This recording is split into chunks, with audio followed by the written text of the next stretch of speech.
I am 80 years old now, and for most of my life I have been lying to myself.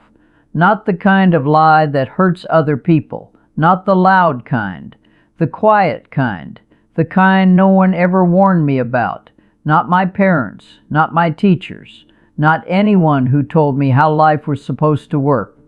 They taught me how to be responsible, how to work hard, how to keep going.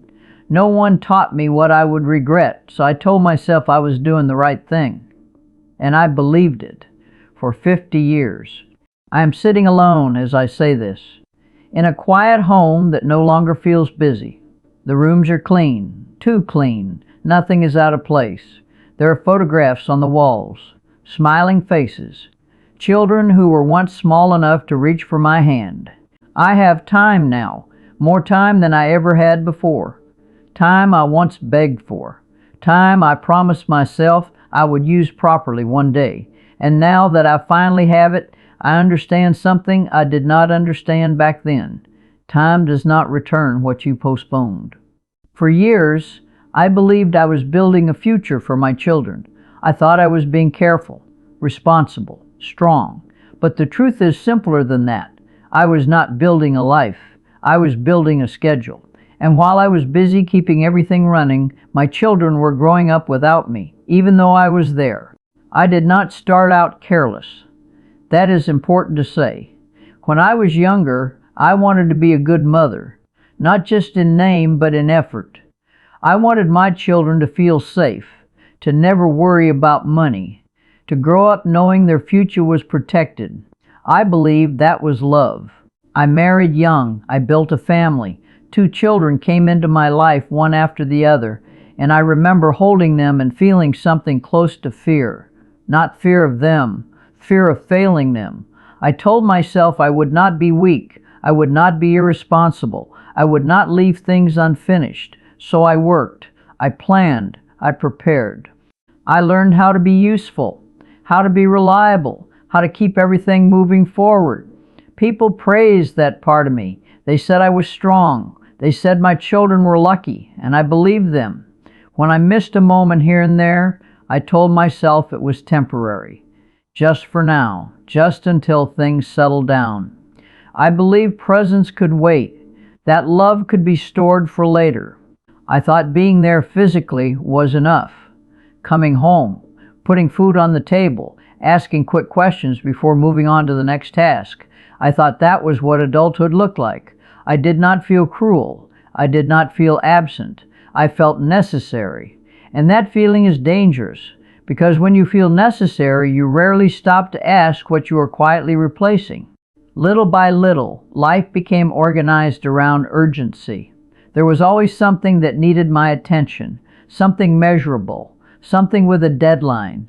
Work made sense to me. It had rules. It had structure. It rewarded effort. Home did not.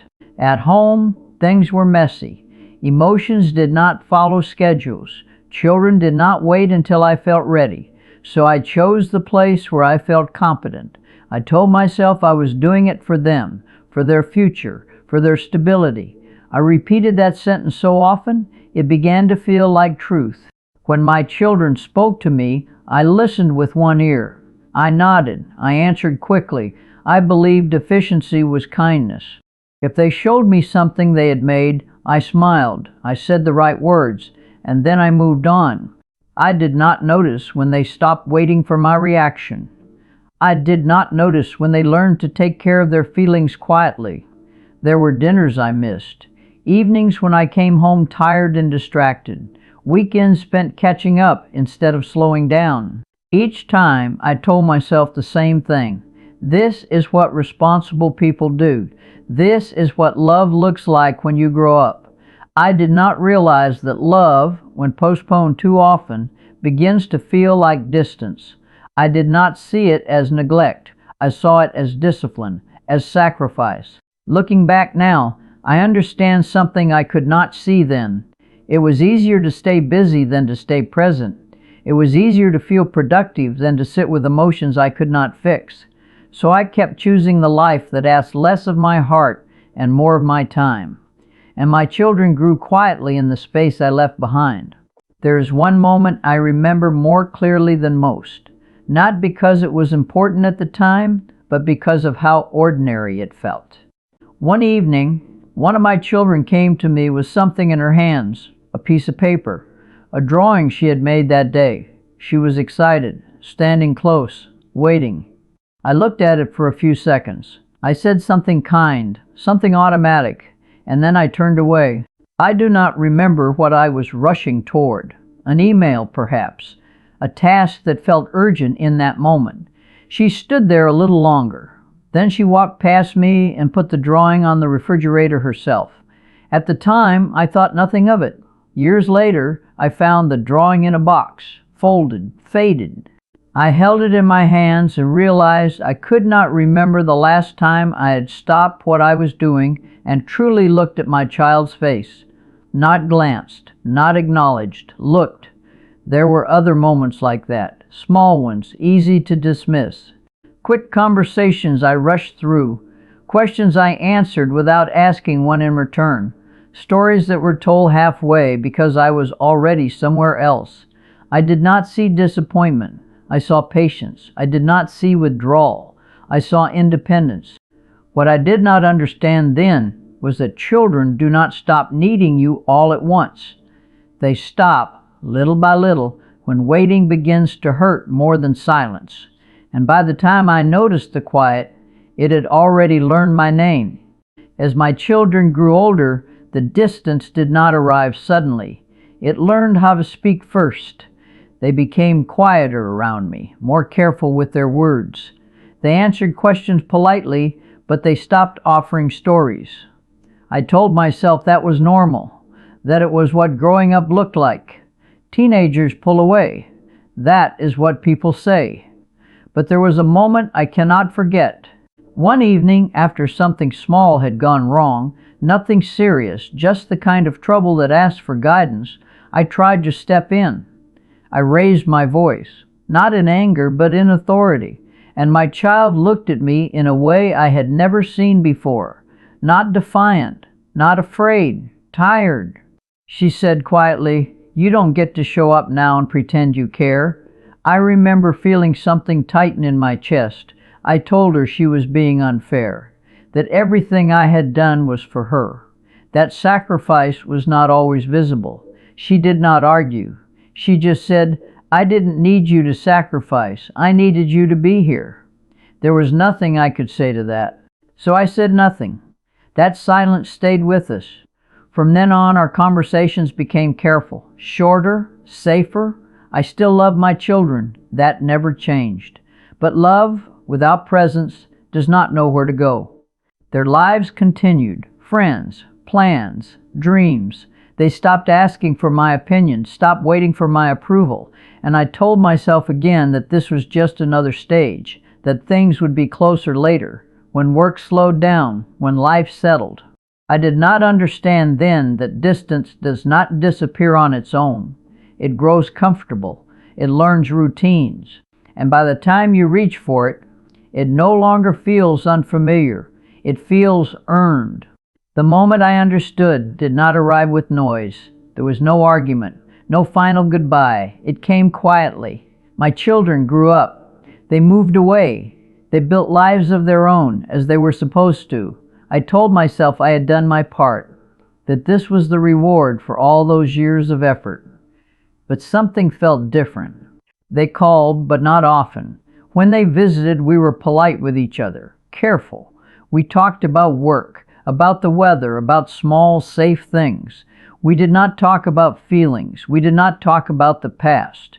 I realized then that I had given them many things, stability, opportunities, a sense of independence, but I had not given them me.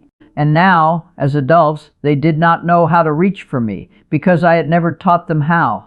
I waited for the closeness to return on its own. I believed time would soften what distance had created. But time does not undo what it helped build. One day, sitting alone in the quiet, I remembered all the moments I had postponed, all the conversations I meant to have later, all the evenings I said I would make up for. And I understood something I wish I had learned sooner. Later is not a place you eventually arrive at. later is a habit, and one day, without warning, later stops being available. It becomes never. And by the time I noticed, my children had already learned how to live without waiting for me. Now my days move slowly, not because they are heavy, but because there is no longer anything chasing them. I wake up at the same time each morning. I sit at the same small table by the window. I drink my tea while the light changes outside. There is nothing wrong with my life. That is the strangest part. The house is calm, the bills are paid, the schedule is empty, and yet something is missing. I watch birds land in the same place every day. They come. They leave. They do not wait. I read books I once said I would read when I had time. I finish them now, and I close them alone. Sometimes my children call, usually on Sundays. Their voices are kind, careful. I hear the effort in them, the politeness. They ask if I am well. I say that I am, and that is true. But being well is not the same as being close. I understand now that time by itself does not give life meaning. Time only creates space. What fills that space is presence, and presence cannot be saved for later. It does not wait for retirement. It does not return when life slows down. It only exists when you choose it, in the middle of the noise, in the middle of being needed elsewhere. I used to believe I was building something important, and I was. I was building distance, quietly, carefully, one reasonable day at a time. Not to fix everything, not to change your life overnight, just to notice. Because the people in your life will not wait forever. They cannot. And one day, without warning, later will be gone. If this stirred something in you, I invite you to sit with it for a moment. You are not alone in feeling this. Thank you for listening. Truly.